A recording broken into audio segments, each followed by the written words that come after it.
Hello everyone, I am श्रुति गुप्ता। और last के video में हमने देखा था के मैप रिडक्शन एसओपी एक्सप्रेशन का, यानी कोई एक्सप्रेशन अगर एसओपी फॉर्म में है तो उसका हम के मैप रिडक्शन कैसे करते हैं। आज के वीडियो में हम देखने वाले हैं किसी पीओएस एक्सप्रेशन का रिडक्शन के मैप के थ्रू। तो जल्दी से देख लेते हैं के मैप है क्या। लास्ट वीडियो में भी हमने ये देखा था। तो के मैप एक तरह से क्या है, ग्राफिकल रिप्रेजेंटेशन है किसी ट्रुथ टेबल का, जहां सभी एक्सप्रेशन या तो मीन टर्म या मैक्स टर्म में लिखे जाते हैं।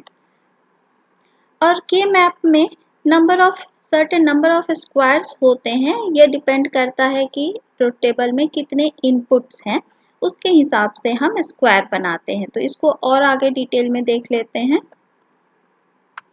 जैसे यहाँ टू वेरिएबल फंक्शन है x एंड y।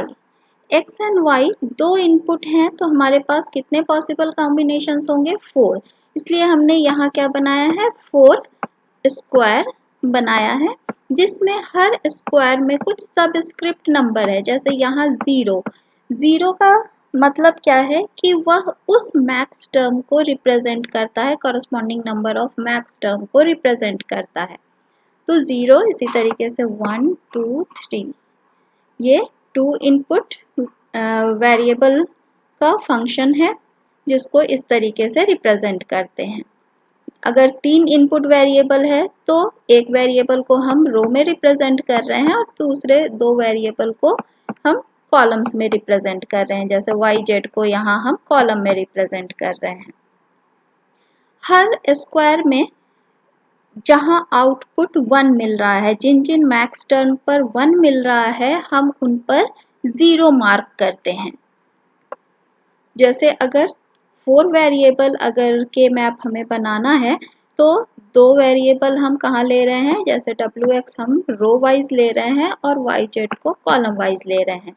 अब अगर माने कि मैक्स टर्म 5 पे वैल्यू 0 मिल रही है तो हम 5 पे क्या करेंगे, 0 मार्क कर देंगे। सपोज 14 एंड 15 पर मिल रहा है तो इन जगहों पे हम क्या करेंगे, 0 मार्क कर देंगे और बाकी सारे स्क्वायर्स में 1 मार्क कर देंगे।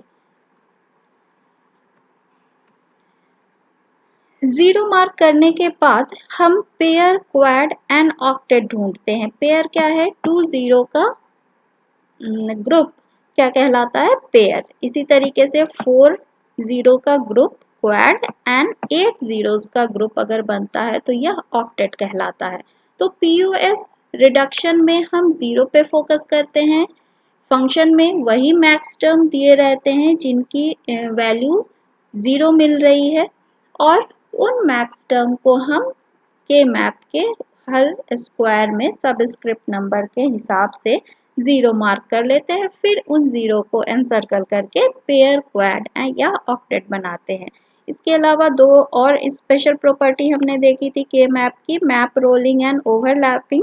मैप रोलिंग यानी अपोजिट एज के स्क्वायर्स को मिलाकर हम क्वाड, ऑक्टेट या पेयर बना सकते हैं। इसी तरीके से ओवरलैपिंग कि अगर 0 जो दूसरे ग्रुप में यूज हो रहे हैं उनको भी दोबारा से लिया जा सकता है। अब यहाँ एक एग्जाम्पल देखें। इस एग्जाम्पल में प्रोडक्ट ऑफ सम का एक एग्जाम्पल है जिसमें हमें कहाँ कहाँ आउटपुट 0 मिल रहा है। 0 1 3 5 6 7 10 14 एंड 15, ये हमें गिवन है कि किन किन कॉम्बिनेशंस पर हमें 0 मिल रहा है। तो मैक्स टर्म हम इस तरीके से भी रिप्रेजेंट कर सकते हैं। 0 मीन्स मैक्स टर्म 0 3 5 6, इस तरीके से। अगर इस मैक्स टर्म को हम एक्सपैंड करें तो हम इस तरह से एक्सप्रेशन लिख सकते हैं, क्योंकि इनपुट हमारा क्या है, ABCD 4 वेरिएबल्स है। तो मैक्स टर्म में हम क्या करते थे, 0 के ऊपर बार नहीं लगाते थे और 1 के ऊपर बार या कॉम्प्लीमेंट लगाते थे। तो 0 पे हमें मिल रहा है तो इसको 0 को हम ऐसे लिख सकते हैं, 3 को हम इस तरीके से लिख सकते हैं, 5 इसी तरह से 6 7 10 14 एंड 15। इन वैल्यूज पर हमें आउटपुट 0 मिल रहा है। अब इन्हीं मैक्स टर्म को हम के मैप के उन सबस्क्रिप्ट नंबर पे मार्क करेंगे।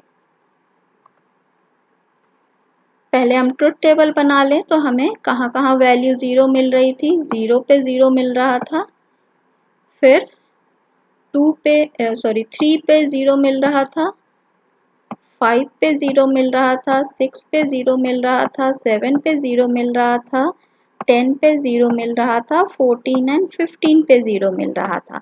तो इन जगहों पे हमने ट्रुथ टेबल में 0 मार्क किया, बाकी जगहों पे हमने क्या लिखा 1।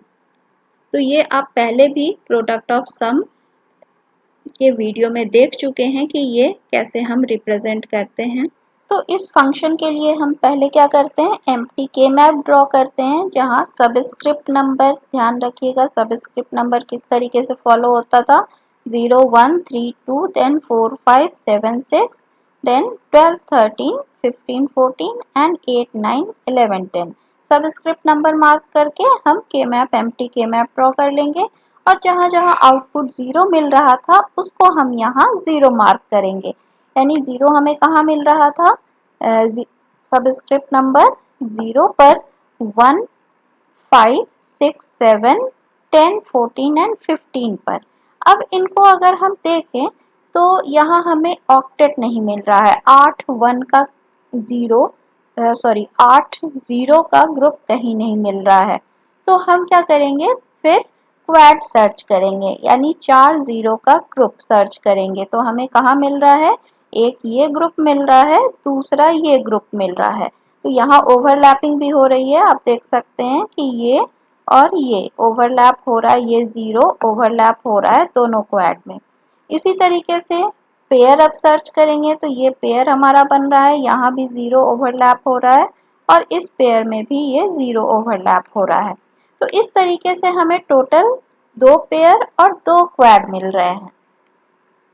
पेयर 1 किसका रिप्रेजेंटेशन है, M0 एंड M1 का। अब इस पेयर में हमें सर्च करना है कि किस वेरिएबल की वैल्यू कांस्टेंट है और किसकी वैल्यू चेंज हो रही है। तो 0 की वैल्यू देखें तो ये क्या है, a plus B plus C plus D.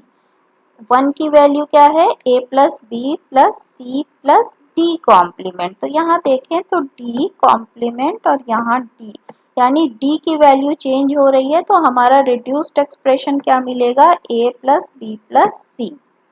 Second pair में देखें तो इस कॉलम में c complement plus d common है और इधर रो में देख लें तो a कॉम्प्लीमेंट कॉमन है और b कॉम्प्लीमेंट चेंज हो रहा है, यानी b को हमें रिमूव करना होगा। तो हमें रिड्यूस्ड एक्सप्रेशन क्या मिलेगा, a complement c complement d।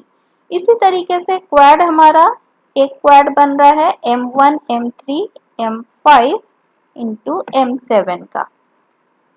अब इनमें देखें तो किसकी वैल्यू चेंज हो रही है, सी कॉम्प्लीमेंट चेंज हो रहा है और रो वाइज देखें तो बी कॉम्प्लीमेंट चेंज हो रहा है। तो हमारा रिड्यूस्ड एक्सप्रेशन क्या मिलने वाला है, a प्लस डी कॉम्प्लीमेंट।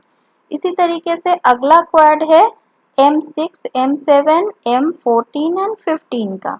तो यहाँ हमारा a की वैल्यू चेंज हो रही है और कॉलम में देखें तो d की वैल्यू चेंज हो रही है। तो रिड्यूस्ड एक्सप्रेशन हमें क्या मिलेगा, b complement plus c complement. तो अगर इसे हम फाइनली लिखें तो ये क्योंकि प्रोडक्ट ऑफ सम एक्सप्रेशन है तो हम इसको इस तरीके से लिख सकते हैं, abc dot a complement c complement d dot a plus d complement dot b complement plus c complement. तो ये हमारा फाइनल रिड्यूस्ड एक्सप्रेशन है। तो ये इस तरीके से हम के मैप बना सकते हैं। एक बार फिर से इसके स्टेप्स हम रिवाइज कर लेते हैं। इससे पहले क्या करते हैं, हम ट्रुथ टेबल बनाते हैं। ट्रुथ टेबल में सभी पॉसिबल कॉम्बिनेशन और आउटपुट को रिप्रेजेंट करते हैं। दिए गए फंक्शन में पीओएस एक्सप्रेशन है, तो दिए गए फंक्शन में जहां जहां हमें 0 मिल रहा है ट्रुथ टेबल में उन कॉम्बिनेशन पर हम 0 मार्क कर लेते हैं। फिर क्या करते हैं, एम्प्टी के मैप ड्रॉ करते हैं सबस्क्रिप्ट नंबर के साथ और जहां जहां जिन जिन मैक्स टर्म पर हमें आउटपुट 0 मिल रहा था वहां हम 0 एंटर करते हैं। और बाकी सबस्क्रिप्ट नंबर पर हम 1 मार्क कर लेते हैं। फिर 0 का ग्रुप सर्च करते हैं। पहले हम बड़ा ग्रुप सर्च करते हैं, इसलिए पहले क्या सर्च करेंगे, ऑक्टेट, फिर क्वाड और फिर पेयर। इसके अलावा मैप रोलिंग एंड ओवरलैपिंग करके भी ऑक्टेट, क्वाड या पेयर मिल सकते हैं। तो मैप रोलिंग एंड ओवरलैपिंग भी करना है, यह भी इम्पोर्टेंट है। ठीक है, फिर हर ग्रुप में हम क्या देखेंगे कि किस वेरिएबल की वैल्यू चेंज हो रही है। जिस वेरिएबल की वैल्यू चेंज हो रही है उसे हम ग्रुप में उस वेरिएबल को नहीं लिखेंगे। फिर सारे रिड्यूस्ड एक्सप्रेशन को हम आपस में ऐड कर देंगे, तो हमें पीओएस रिडक्शन मिल जाएगा के मैप के थ्रू। तो अगर आपको यह वीडियो समझ में आई तो इसे लाइक, शेयर एंड सब्सक्राइब करें। साथ ही अपने नोटिफिकेशन बटन को ऑन करें और पिछले वीडियो को भी ज़रूर देखें जिसमें एसओपी रिडक्शन हमने किया था के मैप के through. Thanks for watching this video.